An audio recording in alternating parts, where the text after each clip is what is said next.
Iran యుద్ధం ప్రభావం హైదరాబాద్లోని హాస్టల్స్, హోటల్స్, రెస్టారెంట్లపైన పడింది. దీంతో ప్రత్యామ్నాయ మార్గాలతో ఆహారం తయారు చేస్తున్నారు. కట్టెల పొయ్యిల మీద వంట రెడీ చేసి విద్యార్థులకు, హాస్టలర్స్కి అందిస్తున్నారు. దీంతో కట్టెలకు డిమాండ్ పెరిగింది. ఇక టింబర్ డిపోలకు క్యూ కడుతున్నారు నిర్వాహకులు. మరోవైపు డొమెస్టిక్ గ్యాస్ను వ్యాపారాలకు వాడుతున్న హోటల్స్ పైన దాడులు చేశారు అధికారులు. అక్రమంగా సిలిండర్ల వాడితే కఠిన చర్యలు తీసుకుంటామని హెచ్చరిస్తున్నారు సివిల్ సప్లై అధికారులు.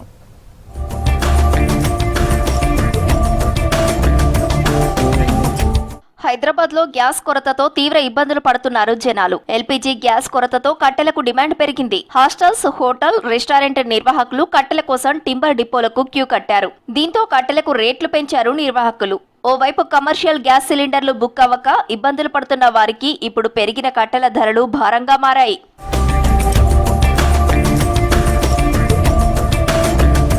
గ్రేటర్ సిటీలో హాస్టల్, మెస్లను గ్యాస్ తిప్పలు వెంటాడుతున్నాయి. కమర్షియల్ సిలిండర్లు దొరక్కపోవడంతో తీవ్ర ఇబ్బందులు పడుతున్నారు నిర్వాహకులు. 2-3 రోజుల నుంచి ఎక్కువ ఉంది గిరాకు. మామూలుగా అయితే మనకు ఫంక్షన్లు అయితే తీసుకుపోయేవాళ్ళు. ఇప్పుడు హాస్టల్ గిరాకు ఎక్కువ అయిపోయింది. హోటల్ ప్రాబ్లం అయింది. వాళ్ళకు కంపల్సరీ కావాలా, నైట్ ఎవరు వస్తుర్రు.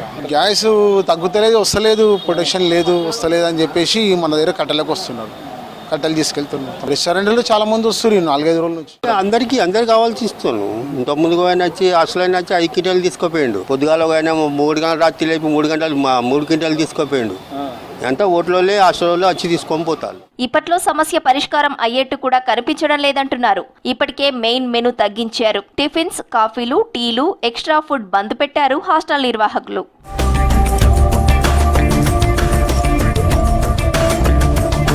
గ్యాస్ కొరతతో వరుసగా తనిఖీలు చేపట్టారు సివిల్ సప్లై, కన్స్యూమర్ అఫైర్స్ అధికారులు. హోటళ్లు, కర్రీ పాయింట్లలో డొమెస్టిక్ సిలిండర్ల వాడకంపై చెకింగ్స్ చేశారు. గ్యాస్ సిలిండర్స్ అక్రమంగా నిల్వ చేస్తూ కృత్రిమ కొరత సృష్టిస్తే కఠిన చర్యలుంటాయని హెచ్చరించారు. ఇప్పటికే రాష్ట్రంలో 7 కేసులు నమోదు చేశారు సివిల్ సప్లై అధికారులు.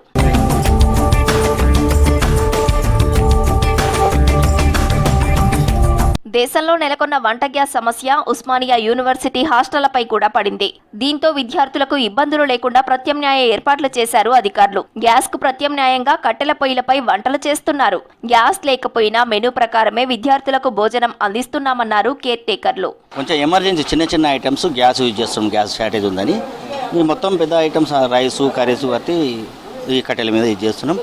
ఓపెన్ ప్లేస్ ఎండ, ఎందుకంటే ఏదైనా చెడ్డాలంటూ ఉంటే తట్టుకుంటాం. కానీ ఇక తప్పది, పిల్లలకు ఇబ్బంది, ఎగ్జామ్స్ ఉన్నాయి, మనకు తప్పదు కదా, మన పని మనం చేయాలి. ఇప్పటి నుంచి అయితే తగ్గొద్దని అనుకుంటున్నాము. పిల్లలకి ఏమేమి ఉందో అదే పెడదామని మేము ఆలోచనలో ఉన్నాము. కొన్ని ఎక్కువ మన గ్యాస్ కన్సూమ్ దేనికి ఎక్కువ అవుతుందో అది కట్టెల మీద ఉండి మిగతావి మనం గ్యాస్ల మీద ఉండడం జరుగుతుంది. మనం అది ఈ రోజు గడిస్తే చాలు అనుకోవడం కాదు కదా. మన హోటల్ కాదు కదా, హాస్టల్. మనకి ముందుకు పోవాలంటే కొన్ని గ్యాస్లు ఉండాలని కొంచెం ఆపుకొని మనకి ఎక్కువ గ్యాస్ ఏదైతే యూజ్ అవుతుందో దేనికైతే అవుతుందో అది రైస్ కానీ ఈ సాంబార్, పప్పు లాంటివి ఇక్కడ ఉండి మిగతావి అక్కడ చేస్తున్నాం. గ్యాస్ కొంచెం నిన్న షార్టేజ్ ఉండి ఉత్తప్ప పెట్టాల్సింది ఇడ్లీ పెట్టినాము. సేమ్ మెనూ అయితే ఏం మారలేదు, అదే మెనూ కంటిన్యూ చేస్తున్నాం. ఇవాళ రేపు వర్క్ ఫ్రం హోమ్ చేయాలని చెన్నైలోని ఆఫీస్ ఎంప్లాయీస్ కు హెచ్సిఎల్ టెక్ కంపెనీ మెయిల్ చేసింది. హైదరాబాద్, బెంగళూరు, ముంబై, ఢిల్లీ వంటి ప్రధాన నగరాల్లోని ప్రముఖ సంస్థల్లోనూ గ్యాస్ కొరత తీవ్రంగా వేధిస్తోంది. దీంతో రానున్న రోజుల్లో ఐటీ ఎంప్లాయీస్ కు వర్క్ ఫ్రం హోమ్ ఇచ్చే అవకాశం ఉందంటున్నారు ఎక్స్పర్ట్స్.